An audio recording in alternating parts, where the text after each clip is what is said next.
현재 초3인 제 딸에게 인터넷 실명제에 대해서 사전 준비 없이 거실에 나와서 평소처럼 그냥 물어봤어요. 한번 들어보실게요. 자, 딸, 네. 인터넷 실명제라고 들어봤어? 네. 인터넷 실명제를 하면 어떤 일이 생길까?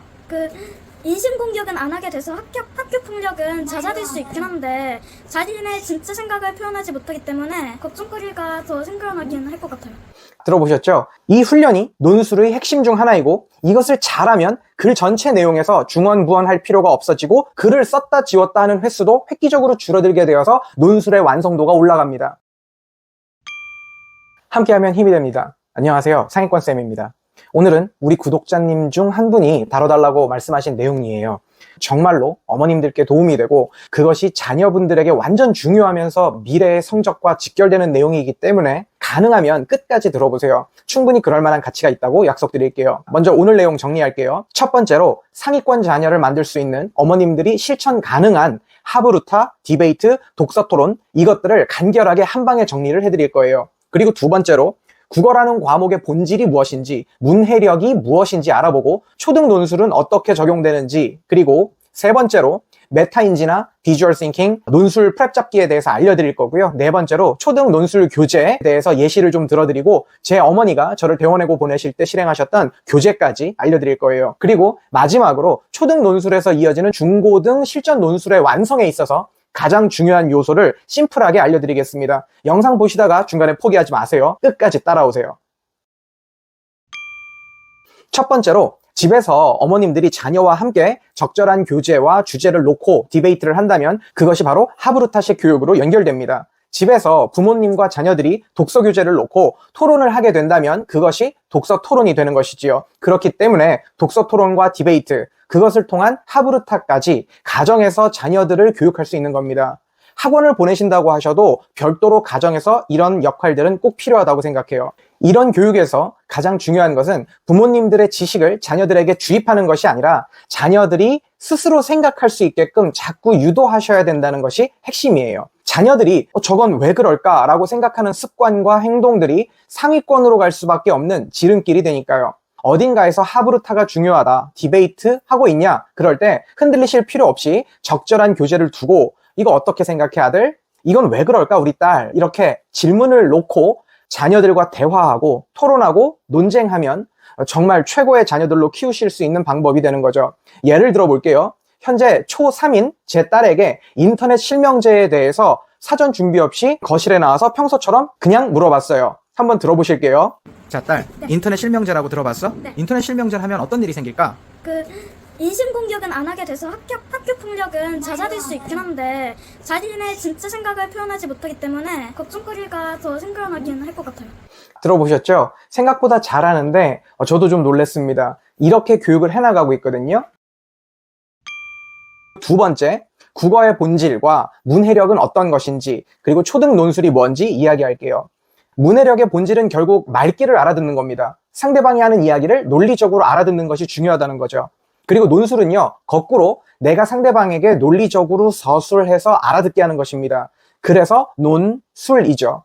대학 수학능력시험이라는 말도 결국 받을 수의 학문학이니까 대학에 가서 학문을 받아들일 수 있는 능력을 시험하는 거라고 보시면 돼요. 그리고 국어라고 하면 보통 한국말을 떠올리시는데요. 앞으로 우리 구독자님들과 저희는 국어라고 쓰고 논리학이라고 읽기로 하죠. 입시에서는 국어는 그냥 논리학이에요. 그리고 문해력이라는 것이 글이나 문장을 이해하고 분석하는 능력을 말하잖아요. 단순히 글을 읽는 것을 넘어서 그 담긴 내용을 이해하고 텍스트 간에 필요한 내용을 뽑아낼 수 있는 능력을 말하는 거죠. 논리적으로 분석할 수 있는 논리력을 이야기하는 거예요. 문맥을 파악하는 겁니다. 그 능력이 중요해요. 문해력이 늘어나면 반대로 논리를 구사하는 능력도 올라갑니다.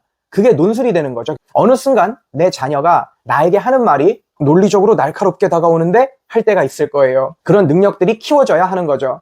문해력이 떨어지게 되면 우선 학업 성취도부터 떨어지게 됩니다. 문해력이란 국어, 영어, 수학, 탐구 전 과목에 적용되기 때문에 모든 과목의 기본이 된다고 보셔야 되고요. 그리고 사회성과도 직결될 수밖에 없습니다. 내 생각을 다른 사람에게 전달하는 능력이기 때문에 문해력은 자기 표현 능력과도 직결돼요. 그래서 초등학교 저학년 시기에는 문해력을 키우는 것만 해도 수학이나 영어를 조금 놓쳤다 해도 괜찮을 만큼의 중요성의 가치가 있는 거죠. 그리고 제가 생각하는 초등 논술은요, 한 글자로 딱 말해봐라 라고 하면 바로 왜 라는 단어입니다. 왜요? 왜? 끊임없이 이유가 꼬리를 물고 사고하는 과정이 필요한 거예요. 그래서 초등 논술은 가정에서 부모님과의 대화에서부터 시작된다는 걸 꼭 기억해 주세요. 여기까지 들으셨으면 이제 전체 부모님들 중에 중상위권 이상의 집중력을 가지고 계신 게 인정되는 겁니다. 아직 나가시면 안 돼요. 이제 세 번째입니다. 메타인지, 비주얼 띵킹, 논술 프렙 잡기 이런 것들에 대해서 알려드릴게요. 우선 정리할 게 있는데 미국의 행동과학연구소라는 곳이 있어요. 그곳에서 학습 효과 비율을 정리했는데 강의를 단순히 듣는 것이 5%, 그리고 토론을 직접 하는 것이 50%, 다른 사람들을 직접 가르치는 것이 90%의 효과를 갖고 있다고 합니다. 그러니 토론과 논술의 방법이 그만큼 좋다는 거죠. 메타인지라는 것은 내가 아는 것과 모르는 것을 정확하게 구별해서 생각할 수 있는 것을 말해요. 시중 학원들이 정말 많이 사용하는 개념이죠. 그 다음이 비주얼 띵킹이 있는데 우리말로 하면 사고의 시각화 정도 될 겁니다. 내 머릿속 생각을 그림이나 차트로 정리해서 기록해보는 것인데요. 내가 아는 머릿속의 내용을 자꾸만 종이에 아이가 직접 써서 출력하게 해보는 거예요. 그러면 메타인지를 통해서 내 머릿속을 정리하고 그것을 비주얼 띵킹으로 연결해서 종이에 도식화해서 정리하는 거죠. 이것을 초등 논술할 때 훈련시키셔야 해요. 그러고 나야 논술 프렙 잡기를 할 수 있게 됩니다. 논술 프렙 잡기는 잠시 뒤에 제가 서울대 연세대에서 논술 시험을 쳤던 상황을 이야기하면서 설명할게요. 자, 이제 네 번째입니다. 실질적으로 사용하실 수 있는 초등 논술 교재의 예를 들어드릴게요. 그런데 초등 논술 교재는 너무 시중에 많아서요. 저희 집 아이들에게 현재 시키고 있고 앞으로 시킬 계획이 있는 교재들로 알려드릴게요. 우선 아침나라라는 출판사에서 나오는 교재인데 처음 시작하기 완전 좋은 그런 기본 교재예요. 사실 저희 아이들도 하고 있는 구몬에서 나오는 시리즈와 거의 비슷합니다. 쉬워서 입문하기 좋고요. 그리고 천재교육에서 나오는 하루 독해라는 교재인데요. 꼭 필요한 것들을 엮어놔서 편하게 보시게 할 수 있어요. 그리고 시리즈로 단계별로 되어 있어요. 그리고 그 다음엔 상상 채널이라는 곳에서 나오는 교재인데요. 생각을 다방면에서 할 수 있게끔 좀 엮어놨어요. 그리고 각 과목별로 서술형 대비를 다 할 수 있는 실전 교재라서 알려드립니다. 그리고 이 책은요, 부모님들용인데요. 독서 논술 디베이트라는 제목의 책이에요. 제목이 무섭죠? 부모님들이 개념을 잡으실 수 있는 교재예요. 밀리의 서재에도 있으니 구독하시는 분들은 돈 들이지 말고 한번 보세요. 사실 초등 논술 교재 중에 정말 쉬운 교재들을 보면요. 사실일치, 불일치 같은 단순 기억 정리에 기반을 둔 문제들도 있는데 사실 그건 논리의 가장 기본 바탕이 되는 것이어서 필요는 하지만 핵심은 아니고요. 그리고 저희 어머니가 저를 대원하고 보내실 때 학원 세팅부터 많은 걸 하셨지만 그 중에서 논술과 문해력 관련해서 하셨던 것 중에 하나가 바로 독서평설이었어요. 이 교재는 중고등에서 특히 힘을 발휘해 주는데 여기에서 길게 설명하진 않을게요. 마지막으로 이제는 진짜 논술, 즉 논리적인 글을 구성하는 건데요. 한 가지 말씀을 드리자면 제가 서울대 연세대에서 논술 시험을 봤었는데 대형 강의실에 300명 정도 되는 학생들이 한 번에 논술을 봤었습니다. 논술 시험을 볼 때 자 이제 시작하면 시험지를 뒤집으면서 대부분의 학생들이 바로 시작하면서 글을 막 쓰기 시작해요. 정말 신기하더라고요. 그때 가만히 봤는데 저를 포함해서 그 300명 중에 몇 명의 학생들은 바로 시작하지 않고 이렇게 생각을 해요.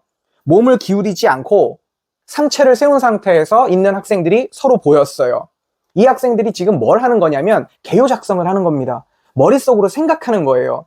논술을 제대로 배운 거죠. 이거를 프렙 기법이라고도 말하는데요. 뭐 어려운 용어는 필요 없고요. 서론, 본론, 결론 이렇게 놓고 각 파트에 어떤 아이디어를 배치할지 생각하는 거예요. 메타인지나 비주얼 띵킹이 모두 사용되죠. 그렇게 해서 개요를 먼저 작성합니다. 아주 단순하게요. 이 훈련이 논술의 핵심 중 하나이고 이것을 잘하면 글 전체 내용에서 중언부언할 필요가 없어지고 글의 완성도는 올라가고 글을 썼다 지웠다 하는 횟수도 획기적으로 줄어들게 되어서 논술의 완성도가 올라갑니다. 중고등 실전 논술 완성에 있어서 가장 중요한 요소인데 이것들은 초등 논술에서부터 시작하게 된다는 점을 말씀드릴게요. 자, 오늘의 이야기는 여기까지입니다. 도움이 되셨는지요? 영상 보시면서 궁금하신 점은 댓글로 소통해주세요. 우리가 함께 한다면 분명히 힘이 될 겁니다.